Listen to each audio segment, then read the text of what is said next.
ಇತಿಹಾಸಕ್ಕೆ ಹೊಸ ತಿಲಕವ ತಿದ್ದಿದವೋ ವೀರರೇ.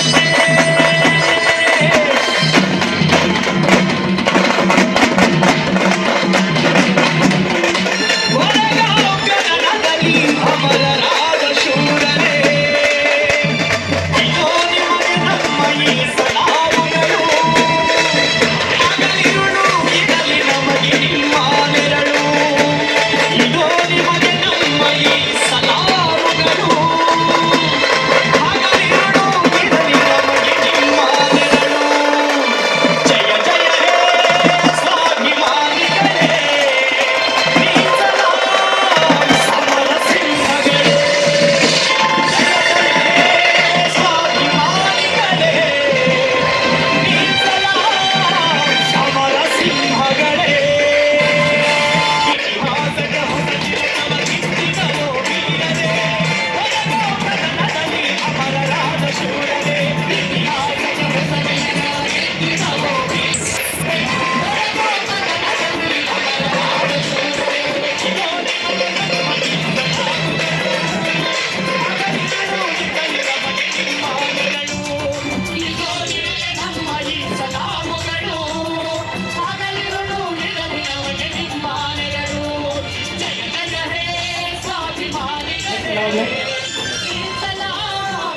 ಬೆಂಗಳೂರು ಗ್ರಾಮಾಂತರ ಜಿಲ್ಲೆ ಮುನ್ರಾಜ್ ಅವರು ಶಿವರಾಜ್ ಜಂಕಲ್ ಅವರು ಕೆಲವೊಂದು ಮಹಾಸಭಾದ ರಾಜ್ಯ ಜಿಲ್ಲಾಧ್ಯಕ್ಷರು ವೇದಿಕೆಯಲ್ಲಿ.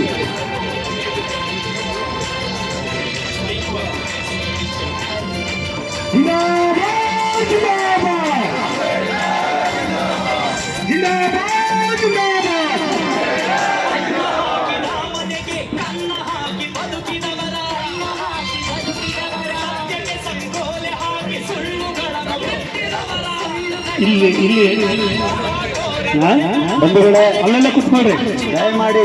ಎಲ್ಲರೂ ಸಹ ತಮ್ಮ ಕೈಲಿರುವಂತಹ ಬಾಬಾ ಸಾಹೇಬ್ ಅಂಬೇಡ್ಕರ್ ಅವರ ಫೋಟೋಗಳನ್ನು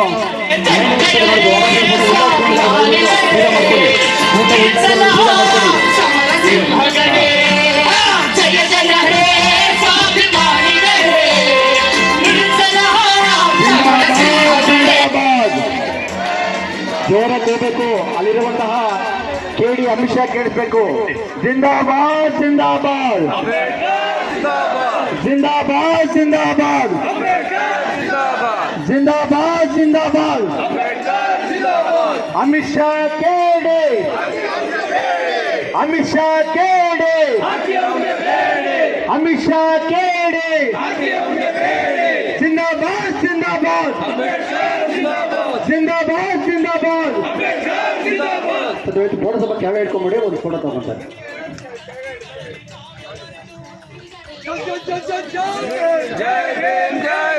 ಜೈ ಜೈ ಜೈ ಜೈ ಜೈ ಬೇ,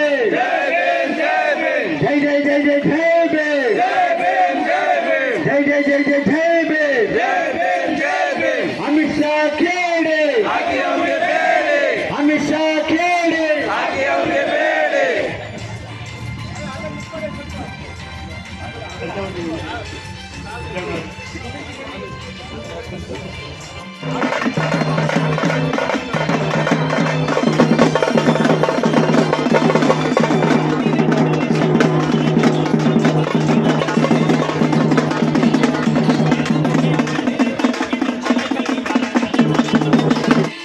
ಕಪ್ಪು ಮಣ್ಣಿನಲ್ಲರಳಿದ ಕೆಂಪು ಗುಲಾಬಿಗಳು ಕೆರಳಿ ಮಹಾಜನರ ಮಹಾಬಲದ ದಿಗ್ವಿಜಯ ನಿರ್ಭವದು. ಜಯ ಜಯ ಹೇ ಸ್ವಾಭಿಮಾನಿಗಳೇ. ಇದು ಸ್ವರ್ಗ. ಅಮಿತ್ ಶಾ ಅವರೇ, ಯಾವ ಸ್ವರ್ಗವನ್ನ ನೀವು ತೋರಿಸ್ಬೇಕಂತಿದ್ದೀರಿ? ನಮಗೆ ಆಲ್ರೆಡಿ ಅಂಬೇಡ್ಕರ್ ಅವರು ಸ್ವರ್ಗವನ್ನ ತೋರಿಸಿದ್ದಾರೆ.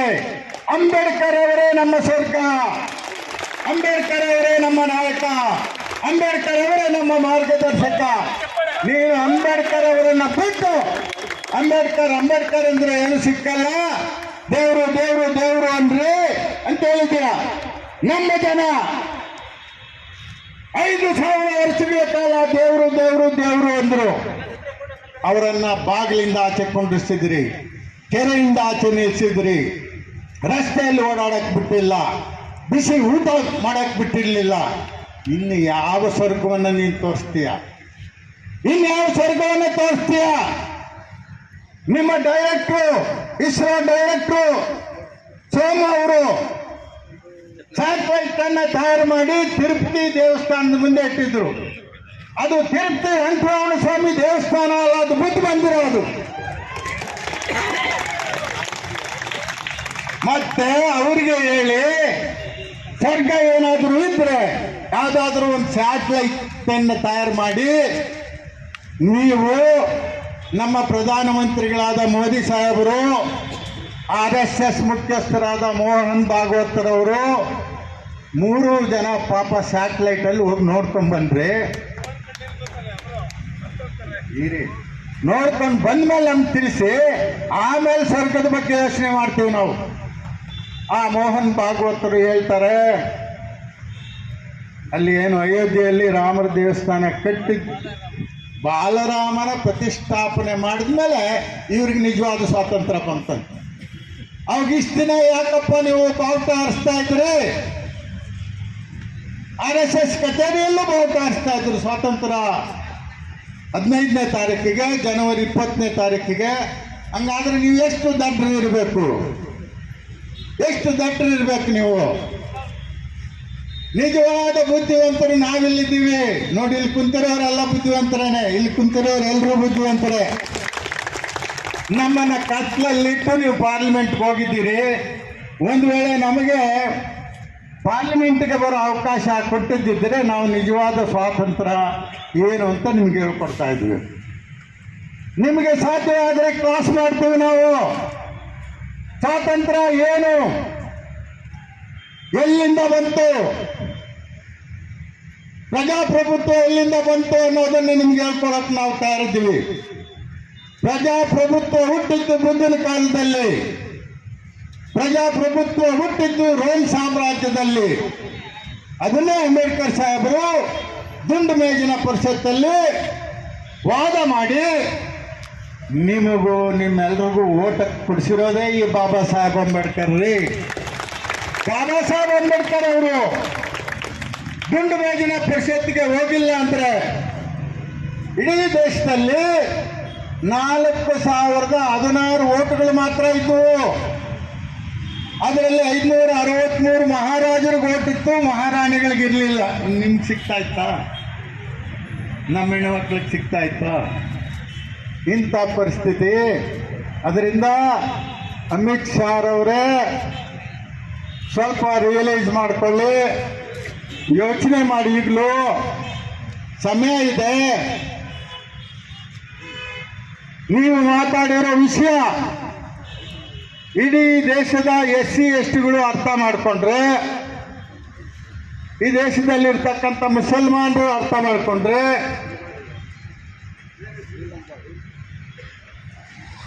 ಈ ದೇಶದಲ್ಲಿರ್ತಕ್ಕಂಥ OBCಗಳೇನಾದರೂ ಯೋಚನೆ ಮಾಡಿ ತೀರ್ಮಾನ ತಗೊಂಡ್ರೆ, ಇನ್ನು 10-15 ವರ್ಷಗಳಲ್ಲಿ ನೀವು ಪಾರ್ಲಿಮೆಂಟ್ ಒಳಗಡೆ ಇರೋಕ್ಕೆ ಸಾಧ್ಯ ಇಲ್ಲ. ನಿಮ್ಮನ್ನ ಪಾರ್ಲಿಮೆಂಟಿಂದ ಆಚೆ ಕಳಿಸೋಂಥ ಪರಿಸ್ಥಿತಿ ಬರ್ಬೋದು. ಈಗಲಾದರೂ ಯೋಚನೆ ಮಾಡಿ. ಪಬ್ಲಿಕ್ಕಲ್ಲಿ ನಾನು ಅಂಬೇಡ್ಕರ್ ಸಾಹೇಬರನ್ನ ಅವಹೇಳನ ಮಾಡಿದ್ದು ತಪ್ಪು ಅಂತೇಳಿ ಮೀಡಿಯಾ ಮುಂದೆ ಹೇಳಿ, ಈ ರಾಷ್ಟ್ರದ ಬಹುಜನರ ಮುಂದೆ ಹೇಳಿ, ನಾನು ಸರ್ವತಾ ತಪ್ಪು ಮಾಡಿದ್ದೀನಿ, ಅಂಬೇಡ್ಕರ್ ಸಾಹೇಬರನ್ನ ಕಂಡಮ್ ಮಾಡೋದ್ರ ಮೂಲಕ ಅಂತೇಳಿ ತಪ್ಪನ್ನು ಒಪ್ಕೊಳ್ಳಿ. ನಿಮ್ಮ ಸ್ವರ್ಗ ನಮಗೆ ಬೇಡ ಹೇಳಿ. ನಿಮ್ಮ ಸ್ವರ್ಗ ನಮಗೆ, ನಿಮ್ಮ ಸ್ವರ್ಗ ನಮಗೆ, ನಮಗೆ ಮಾನವೀಯತೆ ಬೇಕು. ಏನ್ ಬೇಕು ನಮಗೆ? ಮಾನವೀಯತೆ ಬೇಕು. ಸಮಾನಾಂತರ ಹಕ್ಕುಗಳು ಬೇಕು. ನಮ್ಗೇನ್ ಬೇಕು? ನಮ್ಮ ಹಕ್ಕುಗಳು ಬೇಕು. ಈಗಲೂ ನಮ್ಮ ಹಕ್ಕುಗಳನ್ನ ನಮಗೆ ಸರಿಯಾಗಿ ಕೊಟ್ಟಿಲ್ಲ. ಭೂಮಿಯನ್ನು ಹಂಚಿಕೆ ಮಾಡಿಲ್ಲ, ಹಣಕಾಸನ್ನು ಸರಿಯಾಗಿ ಹಂಚಿಕೆ ಮಾಡಿಲ್ಲ. ಇವತ್ತು ಕಾರ್ಖಾನೆಗಳೆಲ್ಲ ನಿಮ್ಮ ಕೈಯಲ್ಲಿದೆ, ಹೋಟೆಲ್ ಇಂಡಸ್ಟ್ರಿ ನಿಮ್ಮ ಕೈಯಲ್ಲಿದೆ, ಏರೋಪ್ಲೇನ್ ಇಂಡಸ್ಟ್ರಿ ನಿಮ್ಮ ಕೈಯಲ್ಲಿದೆ, ಕಾರ್ಗಳ ಫ್ಯಾಕ್ಟ್ರಿಗಳು ನಿಮ್ಮ ಕೈಯಲ್ಲಿದೆ. ನಮ್ಮ ಕೈಯಲ್ಲಿ ಏನಿಲ್ಲ. ಆದರೆ ಎರಡಲಗಿನ ಕತ್ತಿ ರೀತಿಯ ಒಂದು ಓಟಿದೆ, ಅದು ಅಂಬೇಡ್ಕರ್ ಸಾಹೇಬ್ರ ಕೊಡುಗೆ. ಇದನ್ನೇ ಬಳಸಿ ಮುಂದಿನ ದಿನಗಳಲ್ಲಿ ನಿಮಗೆ ಪಾಠವನ್ನು ಕಲಿಸ್ತೀವಿ ಅಂತ ಹೇಳ್ತಾ ನನಗೆ ಪ್ರಸ್ತಾವನೆ ಮಾಡೋದಕ್ಕೆ ಅವಕಾಶ ಕೊಟ್ಟಂತ ಇಲ್ಲಿ ಕುಂತಿರ್ತಕ್ಕಂಥ ಎಲ್ರಿಗೂ, ಈ ಕಡೆ ಕುಂತಿರ್ತಕ್ಕಂಥ ಎಲ್ರಿಗೂ, ನಿಮಗೆಲ್ರಿಗೂ ಜೈ ಭೀಮ್ ವಂದನೆ ಹೇಳಿ ನನ್ನ ಮಾತುಗಳನ್ನು ಮುಕ್ತಾಯ ಮಾಡ್ತೇನೆ. ಜೈ ಭೀಮ್. ಆತನಿಗೆ ಗೊತ್ತಾಗಬೇಕು ಯಾರು, ಅಮಿತ್ ಶಾ. ಆ ಪ್ರಧಾನಮಂತ್ರಿಗಾದ್ರೂ ಗೊತ್ತಾಗ್ಬೇಕಲ್ಲ. ಆತ ಎಲ್ಲೂ ಕೂಡ ಅಂಬೇಡ್ಕರ್ ಸಾಹೇಬ್ರನ್ನ ಬೈಯಲ್ಲ, ಹುಷಾರಾಗಿ ಡೀಲ್ ಮಾಡ್ತಾನೆ. ಅದು ಚಾಯ್ವಾಲ. ನಾನು ಅಂಬೇಡ್ಕರ್ ಇಂದ ಪ್ರಧಾನಮಂತ್ರಿ ಆಗಿದ್ದೀನಿ ಅಂತ ಹೇಳ್ತಾನೆ. ಈ ಮನುಷ್ಯ ತಲೆಕಟ್ಟಿರೋನು. ಅದರಿಂದ ನಮಗೆ ಮಾನವೀಯತೆ ಬೇಕು. ಇನ್ನೊಂದ್ಸಾರಿ ಹೇಳ್ಬಿಡ್ರಿ, ಜೈ ಭೀಮ್, ಜೈ ಭೀಮ್. ಸನ್ಮಾನ್ಯ ಬಿ ಗೋಪಾಲ್ ಅವರಿಗೆ ಧನ್ಯವಾದಗಳು. ಈಗ